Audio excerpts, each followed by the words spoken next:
정신의학 전문의 칼 야스퍼스.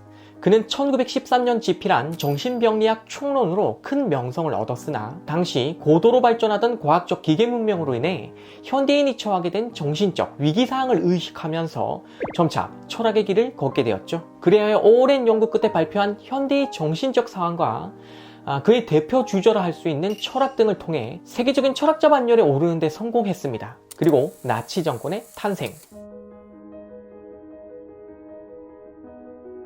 그의 아내가 유대인이었기에 이 정권으로부터 이혼을 강요당했고 1937년 하이델베르크 대학 교수직위를 박탈당하게 되죠. 사랑하는 아내와 이별할 수 없었던 야스퍼스는 결국 모든 것을 포기한 채 자신의 아내만을 데리고 스위스로 떠날 결심을 합니다. 그러나 이마저도 가로막았던 나치 정권. 만약 당신이 여기를 떠나고자 한다면 아내는 두고 가라는 것. 이 절체절명의 위기상황 속에서도 야스퍼스는 아내를 선택하고 이민을 포기합니다. 목숨을 건 선택, 그리고 모진 탄압의 시간. 이 모든 것을 견디면서 인간이란 무엇인가를 물으며 자신의 실존 철학을 완성한 위대한 사상가 야스퍼스. 그러나 그의 시련은 여기서 끝나지 않았으니 나치 정권이 물러난 후 대학으로 복귀한 그를 대부분의 다른 교수들이 따돌리면서 외톨이로 만들어버렸죠. 왜냐? 그 당시 대부분의 교수들은 친나치 행적을 보였던 과거 전력을 가진 인물들이었으니까요. 오늘 우리는 이러한 모진 세월 속에서도 자신이 수입한 실존 철학적 세계관에 의지하여 그 삶을 견뎌냈던 사상가 야스퍼스의 철학을 만나보도록 하겠습니다. 철학이란 인간의 자기 확신이라는 다가가기 힘겨운 층위까지 꿰뚫고자 하는 담대한 시도다 라는 말로 자신의 대표작 철학 제1권의 머릿말을 시작하는 야스퍼스. 여기서 자기 확신이라는 이 말이 우리의 심금을 울리는 것은 저 말과 그의 삶이 일치하기 때문인데요. 사람은 누구나 자기 확신을 가질 수는 있어도 주어진 상황에 따라서 이를 쉽게 포기하기도 하죠. 이처럼 인간은 누구나 특정 상황 속에 놓여 있으니 이것이 야스퍼스가 분석한 인간의 존재 조건입니다. 쉽게 말해서 인간은 누구나 허공 속에 홀로 있는 게 아니고 특정 상황 속에서 존재하고 있다는 말인데, 야스퍼스는 실제로 상황이란 이전 시대로부터 유래하며 역사적 깊이를 가진다라고 말한 바 있습니다. 이를 쉽게 풀어보죠. 지금 이 강의를 보고 있는 당신, 현재 당신은 특정 상황 속에 있는 겁니다. 가깝게는 외환위기 이후 평생고용직 체계가 무너지고 임시고용직 형태가 활성화된 그 경제 상황의 연속적 흐름 속에 당신이 있는 것이며, 보다 멀게는 축구 경기를 보면서 일본만큼은 꼭 이겨야지 라고 외치는 당신의 상황 속에 일제강점기로부터 현재까지 역사적 깊이가 담겨 있다는 것. 이렇게 인간은 특정 상황 속에 있으며 그 상황으로부터 영향을 받은 채 현재의 자기를 형성하고 있기 때문에 인간은 역사적 인간인 것이며, 우리는 누구나 바로 이 역사 안에서 나의 존재 자리를 규정한다는 것. 따라서 인간은 자기에게 주어진 특정 상황, 이 상황은 역사적인 상황인 거죠. 바로 이 상황 속에서 그 상황적 특성에 따라 생각하며 살아가는 것이지, 이런 상황과 무관한 상태로 유언적으로 존재하는 게 아니다 라는 것이며, 야스퍼스의 이러한 분석 이전의 철학, 대표적으로 데카르트의 철학은 인간을 상황 속에서 분석하지 않고 그 자체로 분석했기 때문에 이런 철학적 전통 속에서 흘러온 인간 분석은 문제가 있는 것이라고 그는 보았던 것입니다. 그런데 이러한 상황은 크게 두 종류로 구분이 됩니다. 하나는 일반 상황이고 또 하나는 극한 상황 또는 한계 상황이라고 하는 것입니다. 여기서 일반 상황은 우리를 둘러싼 일상적인 것을 말하고, 한계 상황은 나라는 존재가 어떻게 해볼 수 없는 상황, 예를 들어 우연히 발생하는 상황이나 죽음과 같은 불가항력적인 것들을 말하죠. 야스퍼스는 이와 관련해 구체적으로 4가지를 꼽았습니다. 죽음, 고통, 투쟁, 죄책 등이 그것인데요. 여기서 죽음은 더 설명하지 않아도 될 것 같고, 고통, 이것도 이해하기 쉬울 겁니다. 나의 뜻대로 되지 않는 상황 속에서 발생하는 모든 것들은 자기 자신에게 고통을 안겨주죠. 언제나 함께 하길 원했던 당신과의 이별에 따른 고통, 뜻하지 않게 찾아온 병마로부터의 고통, 최선을 다해 도왔던 친구로부터의 배신에 따른 고통, 그리고 투쟁이라는 것도 더불어 살아야 하는 인간의 삶 속에서는 피할 수 없는 것입니다. 이 말을 경쟁이라 바꿔 불러도 되는데요. 우리는 어릴 때부터 경쟁을 하지 않을 수 없는 그런 조건 속에 놓여 있었으며 내가 1등을 하면 그 결과로 그토록 1등을 원했던 다른 친구가 2등을 해야 한다는 그런 현실 속에서 살아가게 되었다는 것이죠. 따라서 이러한 투쟁은 죄책을 불러옵니다. 야스퍼스가 말하는 이 죄책이란 자기가 의도한 것은 아닌데 어쨌든 내가 한 행위로 인해 발생한 결과에 대해 책임을 맡게 되는 한계사항을 말하는 거예요. 요즘에는 환경 문제가 이제 여기에 해당된다고 이제 볼 수 있겠습니다.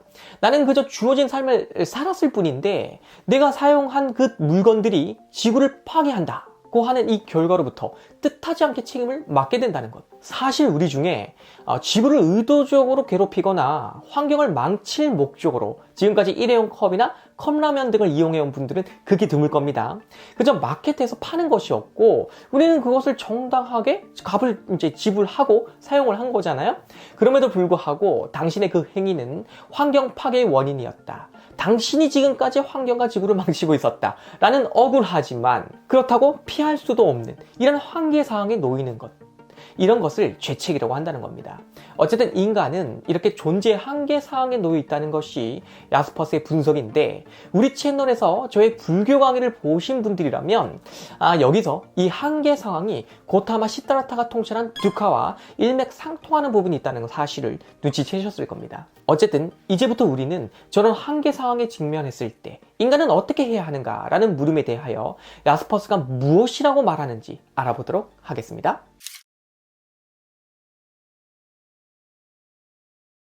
야스퍼스에게 인간은 두 가지 층위를 가지고 있다고 할 수 있습니다. 하나는 현존재의 층위이고 또 하나는 실존의 층위인데요. 이게 생각보다 이해하기가 쉬운 개념이에요. 먼저 현존재는 자기에게 주어진 사항을 자기가 컨트롤하기보다 그 사항에 종속당하는 존재. 그리고 실존은 자기에게 주어진 사항을 사항으로 파악하는 존재입니다. 예를 들어 학교에서 발생한 집단 따돌림 사건 속에 당신이 있다고 한번 해보죠. 아무런 이유도 없이 특정 학생 한 명을 그 반의 나머지 학생들이 따돌리고 있는 중인데요. 여기서 중요한 것은 그런 분위기 속에서 나도 합류할 수 있다는 것. 왜냐? 그런 분위기에 나도 동참을 해야 같이 있고 같이 즐기고 같이 놀 수가 있거든요. 그래서 나에게 주어진 이 상황에 따라 같이 따돌리는 존재가 되는 것은 그 상황으로부터 내가 종속당한 것이죠. 그리고 이렇게 결정당하고 종속당한 그 존재를 야스퍼스는 현존재라고 불렀습니다. 그런데 이것은 분명 잘못되었다.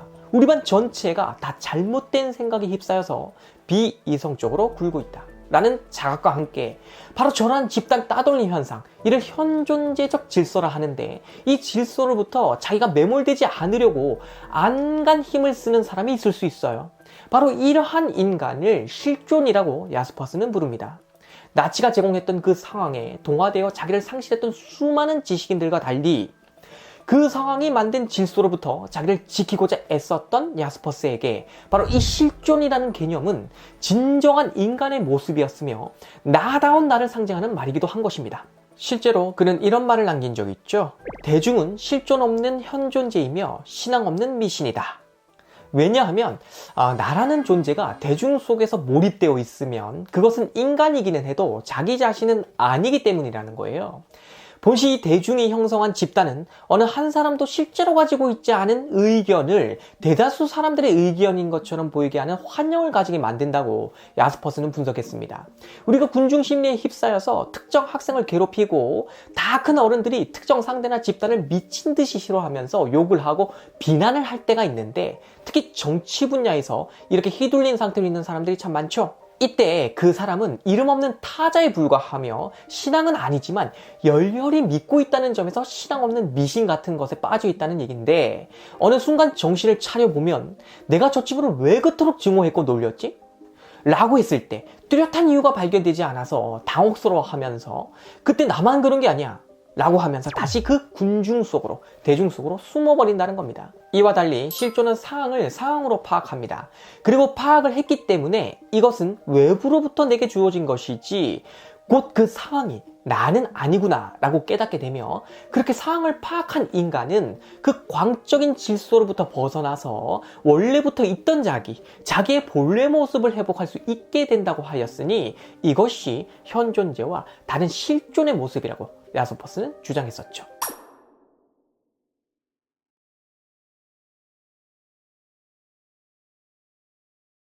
야스퍼스가 말하는 실존은 그러니까 어떤 새로운 종류의 새로운 인간을 말하는 게 아니고 지금 이 강의를 보고 계신 당신, 평범한 우리를 말하고 있는 겁니다. 한계 사항에 직면했을 때 어떤 태도를 취하느냐에 따라서 우리는 누구나 현존재가 되기도 하고 실존이 되기도 하는 거거든요. 가령 죽음이라는 한계 사항 앞에서 현존재는 이를 회피하려고 하지만 실존은 그 한계 사항을 수용하여 이를 자기 존재의 내용으로 삼는다는 차이점이 있습니다. 쉽게 풀어드릴게요. 다시 말해서 인간은 누구나 죽는다 라고 하는 이 명제를 논리적으로만 이해한 사람은 나도 인간이라 죽는다는 것을 인정은 하지만 그러나 그것이 나에게 있어서는 아직은 아니며 나중에 그러니까 그 나중이 언제인지 이제 나도 모르겠지만 아무튼 나중이라고 미뤄둔 채 삶에만 몰입한다는 것. 이에 비해 실존은 죽음이 나의 삶과 분리된 채 따로 찾아오는 게 아니고 지금의 현실이 죽음과 연결되어 있다는 것을 인정을 하며 이렇게 인정한 내용으로부터 자기를 형성시킨다는 것. 즉 나는 죽을 수 있고 죽음을 향해 가고 있기 때문에 오늘 그리고 지금이 더없이 소중하다는 것을 알게 되며 어느 날 뜻하지 않게 죽음이 찾아와도 그 영향을 강하게 받지 않는 그런 나로 형성시킨다는 것이고 현존재는 삶에 몰입해 있으므로 죽음을 망각하며 어느 날 뜻하지 않게 한계 상황으로 죽음이 오게 되면 어찌할 바를 몰라 한다는 것. 이렇게 실존과 현존재는 한계 상황에 직면했을 때 그 태도를 달리하는 삶을 살아간다는 것이죠. 그렇기 때문에 야스퍼스는 상황이 내게 주어지는 것임을 인정해야 하지만 우리는 그 상황으로 인해 내가 결정된다고 생각해서는 안 된다고 주장하는 겁니다. 우리가 그 상황을 다르게 파악하면 그 상황은 나에게 다른 상황이 된다는 것. 그리고 이렇게 상황을 다르게 파악하는 힘, 바로 이것이 야스퍼스가 말하는 상황 속 실존의 힘입니다.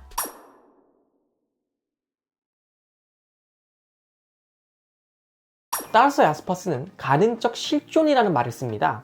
현존재의 상태에 머물러 있는 누구라도 그것이 인간이라면 자기 자각과 결단을 통해서 실존이 될 수 있다. 그러니 인간은 누구나 현존재 상태라 할지라도 그 상태 속에서 가능적 실존으로 있는 것이다 라는 것이죠.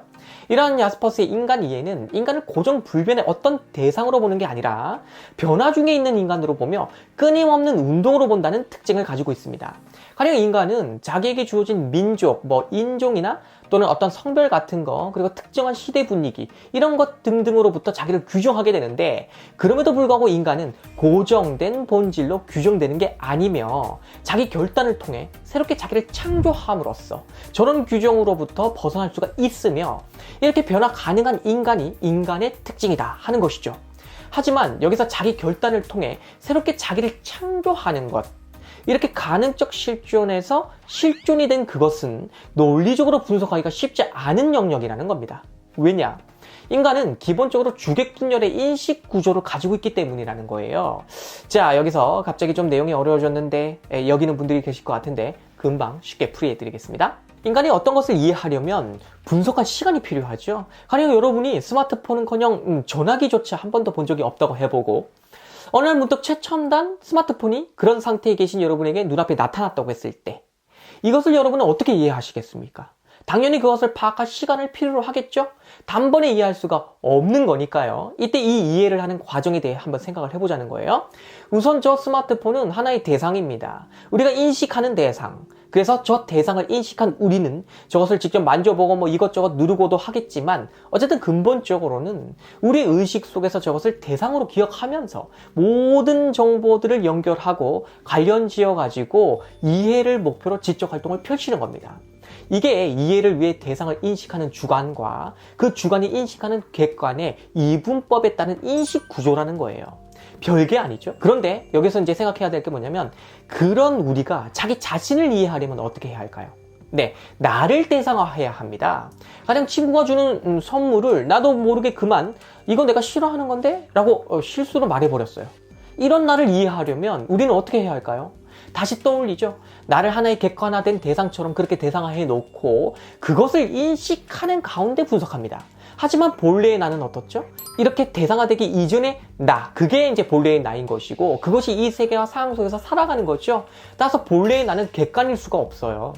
그러니 언제나 무엇으로 분석한 나는 객관화된 나이고 그것은 본래의 나는 아닌 겁니다. 그러므로 인간이 현존재적 질서, 그러니까 세계와 상황에 의해 내가 맹목적으로 결정당한 채 그것을 따라가는 그런 질서 있죠? 그런 질서 속에 있는 나라는 존재가 곧 본래의 나는 아니라는 것을 알아차리고 그 알아차림을 통해서 실존의 단계로 도약해야 한다는 것. 여기서 실존이란 자기 결단, 자기 창조를 시도하는 나다운 나를 말하는 겁니다.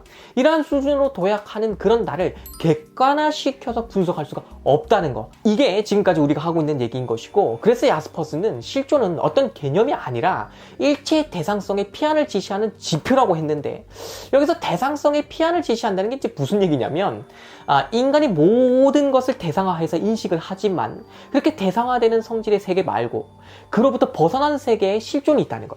이것을 지시하는 하나의 지표로 실존이라는 말을 쓸 수 있을 뿐이다 라는 의미입니다.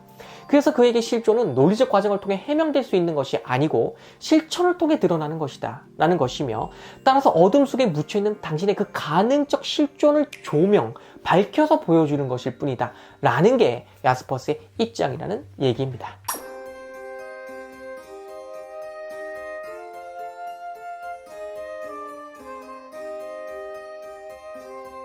그래서 실존 해명은 불가능하고 실존 조명이라는 말만 쓰는 거예요. 나라는 존재를 대상화해서 하나의 객관적 사물처럼 분석을 하면 몸무게, 키, 어깨 넓이, 다리 길이, 심장 박동수 이런 등등을 측정을 해가지고 나라는 존재를 해명을 할 수가 있을 겁니다. 그러나 현존재적 질서 속에서 자기다운 자기를 상실한 채 살아가고 있는 나를 다른 누구도 아닌 자기 자신이 스스로 자각하여 실존적 단계로 도약하고자 할 때는 저는 분석 자료가 도움이 되지를 못하죠.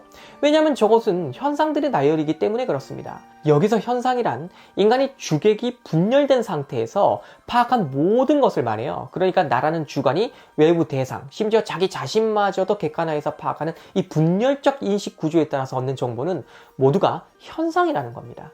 따라서 나를 현상으로 이해하는 것은 과학적인 이해이긴 하지만 실존적인 나다운 나를 이해하려면 이런 인식론적 원리에 기대서는 될 게 아니고 주관과 객관으로 분리되기 이전의 존재 그 자체, 이를 야스퍼스는 포괄자라 부르거든요. 이것을 사유해야 한다라고 하는 것이죠. 자, 여기서 포괄자라고 하는 야스퍼스 철학에 있어서 핵심 개념이 나왔는데 이것도 이해하기 쉬운 개념이에요. 왜냐하면 이 포괄자를 전체라고 말해도 크게 문제가 되지 않기 때문인데, 여러분은 이제 언제나 부분을 보면서 사나요? 아니면 전체를 다 보면서 사나요? 가령 내가 매일 만나는 나의 가족이나 친구를 한번 생각해 보죠. 우리는 그 존재의 전체를 다 파악하나요? 그럴 수가 없죠. 늘 내 눈앞에 있는 당신인 거죠. 그래서 그 상황 속에 있는 그 당신의 지금 모습을 보면서 그 표정, 그 미소, 그 말투 등등을 통해서 그 당신을 이해하는 것이고, 이런 것들을 자료로 해서 그 사람의 과거나 미래를 연결지어 보기도 하지만, 그렇다고 해도 우리는 그 사람의 단면만 부분적으로 파악을 하고 사는 것이지 그 전체를 파악하는 것은 말이 안 되는 겁니다. 따라서 내가 인식하여 아는 그 대상 말고 이것은 언제나 특정 부분인 거고, 왜냐하면 우리가 이제 인식한다는 건 객관 대상화해서 인식하기 때문에 흐름을 끊어놓고 딱 단절화해놓고 인식을 하는 거니까 시간적으로 유동적으로 변하고 있는 당신은 포착이 안 되죠. 한계가 있는 것이죠. 그래서 이런 거 말고 존재 그 자체의 모든 것, 그 전체를 생각해야 하는데, 이게 우리가 다가가기가 아주 어렵고 주객이 분열된 인식론으로는 포착하기가 힘들다는 겁니다. 그래야 야스퍼스는 이러한 존재 자체의 전체를 포괄자라고 이제 불렀는데, 인식하는 나하고 그 나에 의해 인식되는 나, 그리고 인식되고 있는 모든 것들을 다 포괄하는 그 전체이기 때문에 포괄자라고 하는 거거든요. 이해하셨죠? 그리고 이 포괄자 개념 안에는 존재 자체로서의 포괄자하고 우리 자신인 바 포괄자로 그 양태가 이제 나뉘는데, 여기서 존재 자체로서의 포괄자는 전통 형이상학에서 추구해 왔던 것으로 그야말로 존재하는 모든 것과 그것을 존재하게 하는 그 전체로서의 존재를 말하는 거고, 우리 자신인 바 포괄자는 인간이 처하는 여러 존재의 양태들의 전부를 말하는 거거든요. 야스퍼스는 존재 그 자체로서의 포괄자보다는 바로 우리 자신인 바로서의 이 포괄자, 여기에 이제 관심을 두고 연구를 수행해 나갑니다. 이게 인간이 연구할 바지 그 전에 있는 저것은 굉장히 뭐라 그럴까 좀 한계가 있다고 보는 것이죠. 여기에 이제 야스퍼스 철학의 위대한 점이 있는 겁니다. 저것이 연구 가능하다고 막 치고 들어가는 그런 허황된 철학자하고 좀 달라요. 야스퍼스는. 그래서 이제 야스퍼스는 인간이 현존재이거나 아니면 의식 일반이거나 정신이거나 아니면 실존이거나 한다고 이제 주장을 하면서 이 모두를 포괄하여 우리 자신인 바 포괄자라고 이제 불렀는데, 이제 이걸 이제 더 쉽게 말을 해서 인간의 여러 면들을 다 포괄해가지고 그 전체로 부를 때 포괄자 이렇게 이제 불렀다 이해하시면 된다는 겁니다. 근데 이 개념이 왜 이렇게 중요하냐면 인간은 현존재 상태에 있을 때 부분을 전체라고 오해하면서 사는데 가령 지금 당신의 모습을 당신 그 자체로 규정해버리는 과를 범하는 거죠. 포괄자를 의식하는 인간은 근데 이런 과를 범하지 않는다는 것이고 존재 그 자체를 사회화하려고 노력하기 때문에 지금 본 당신의 단면을 가지고 이것이 곧 너야 라고 규정짓는 그런 실수를 저지르지 않는다는 겁니다. 그래서 실존은 이 포괄자를 의식하는 자가 실존이고 존재에 대한 이해를 위해 자기 마음을 열어놓는다는 것이죠. 그런데 문제는 이 포괄자가 존재 그 자체인 것이기 때문에 나의 영역을 넘어서 있다는 데 있습니다. 내가 도달할 수 없는 것이고 인간이 다 파갈 수 없는 미지의 영역을 포함하는 것이죠. 그래서 초월이라는 겁니다. 가령 죽음이나 우연과 같은 존재의 한계 사항을 한번 생각을 해보세요. 인간은 죽음을 분석할 수 있습니까? 이것이 왜 있는지, 어디서 오는지 알 수 없는 겁니다. 그래서 불교의 창시자 시타르타의 경우는 이러한 초론적 문제에 대해 허구적 논설을 펼치지 말라고 당부했었는데 야스퍼스가 보기에도 이것은 미지의 것이라 인간이 논리적으로 명료하게 해명할 수 없다는 점에서는 비슷한 입장을 가지고 있어요. 다만 불교와 달리 야스퍼스는 현존재 상태에서 실존을 자학한 인간은 이 세계가 초월자의 언어로 되어 있다는 것을 알게 된다고 하는 그런 주장을 펼쳤고 이러한 그의 초월자가 기독교에서 말하는 신처럼 이제 보이기도 한다는 것이죠. 물론 야스퍼스는 교회에서 말하는 그런 신의 교리에 따라 사는 종속된 인간을 실존이라고 보지는 않았습니다. 다만 실존적 단계에 이른 인간은 초월을 의식을 하게 되며 이 세계가 초월자의 언어로 되어 있음을 부인할 수 없다고 하여 유신론적 실존주의 입장을 보였던 것이죠. 어쨌든 이러한 인간은 초월자가 보내는 그 언어, 즉 이것은 우리가 곧 바로 파악하기 힘든 암호와 같은 것인데 이를 해독하며 사는 것이라는 주장을 내놨는데 이 부분이 조금 어려우실 겁니다. 지금 듣는 분들에게. 그래서 이걸 풀이해 드리면서 오늘의 강의를 마치도록 하겠습니다. 인간의 인식 원리로 포착할 수 없는 세계 그 자체, 내가 저것을 객관적 대상으로 포착하는 순간 그 대상은 객관화되고 말며 살아 숨쉬는 변화 그 자체로서의 존재가 되지를 못한다는 얘기를 우리는 수도 없이 반복했습니다. 따라서 내가 나를 이해하는데도 한계가 있는 것이고 이 세계를 파악하는데도 한계를 가진 인간은 언제나 인간의 영역을 넘어 서 있는 저 초월의 영역인 세계가 보내는 메시지를 암호처럼 수용해서 해독한다는 겁니다. 쉽게 말해가지고 뭐 죽음이 찾아오고 투쟁 속에 놓여있는 나 이건 이제 이해가 안 되잖아요. 그리고 고통이 불쑥불쑥 찾아오는 이런 절대적인 어떤 사항들, 내가 컨트롤할 수 없는 그런 한계 사항들이 전부 초월자가 보내는 메시지라고 이제 이렇게 비유적으로 표현을 하는 거예요. 그리고 그 메시지를 초월자의 언어라고 야스퍼스는 말을 한다는 거죠. 어찌됐든 나에게 찾아오는 죽음이나 투쟁 상황에 놓이는 이 삶, 나의 행위로 인해 발생하는 죄책, 이러한 한계사항은 내가 만든 게 아니고 나를 넘어서 있는 저 초월로부터 온 것인데 이를 우리는 논리적으로 분석할 수 없다. 이게 중요한 겁니다. 그렇잖아요. 한계사항인 거니까 우리가 논리적으로 분석할 수 있으면 컨트롤 되는 영역인 거죠. 그래서 하나의 암호처럼 보는 것이고 저런 메시지들을, 그러니까 메시지라고 표현하는 게 어색하다면 굳이 뭐 야스퍼스의 그런 표현에 집착하지 않으셔도 됩니다. 그냥 한계사항이 우리에게 오는 거, 이걸 암호처럼 본다는 거고, 왜냐면 우리가 해독을 해야 될 대상인 거잖아요. 이거는, 그죠? 그 자체로는 이해가 안 되니까. 그래서 대신에 실존은 이제 이러한 그 암호들을 자기 의지를 가지고 해독을 하는 자유를 가진 것이고, 현존재 같은 경우는 이제 그렇게 이제 암호로 오는 게 암호라는 것도 알아차리지 못한 채 종속당해서 이끌어가느라고 정신이 없는 거. 요 차이가 있다는 거. 그래서 야스퍼스가 보는 실존의 자유란 그 한계 사항에서 벗어나는 자유는 불가능하지만 그 한계 사항 속에서 그 메시지들을 자기 삶에 의미 있는 것으로 해독하는 그 암호들을요, 이런 자유는 가지고 있다. 이렇게 표현을 하는 것입니다. 그리고 야스퍼스 그 자신 또한 자기에게 주어졌던 한계 사항들로부터 오는 그 암호들을 자기 결단의 방향으로 해독함으로써 자기다운 삶을 살았던 것이죠. 그러한 그가 이러한 철학을 내놨기 때문에 오늘 우리에게 그의 사상은 유독 무게감 있게 느껴지는 것이라고 해야 하는 것입니다.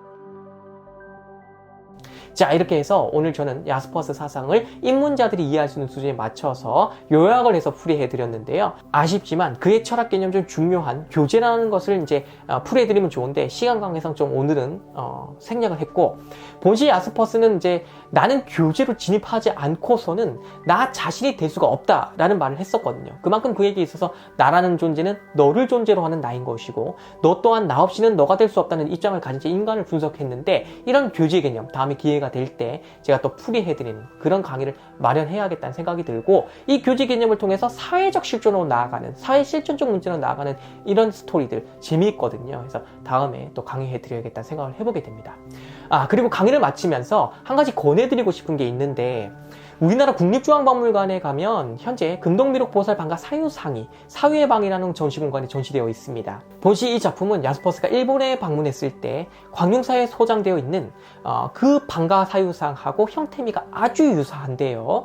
그는 이 작품을 보면서 인간 실존의 최고 이념이 남김없이 표현되어 있다고 극찬을 했었거든요.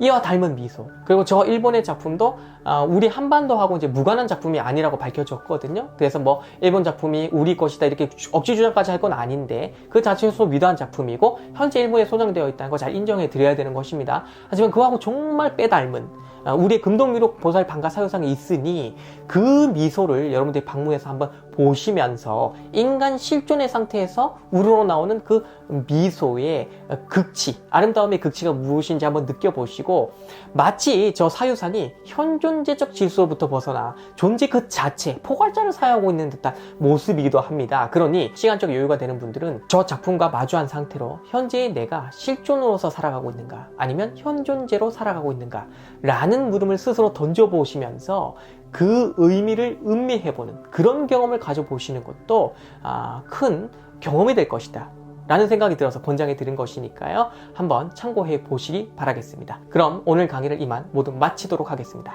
감사합니다.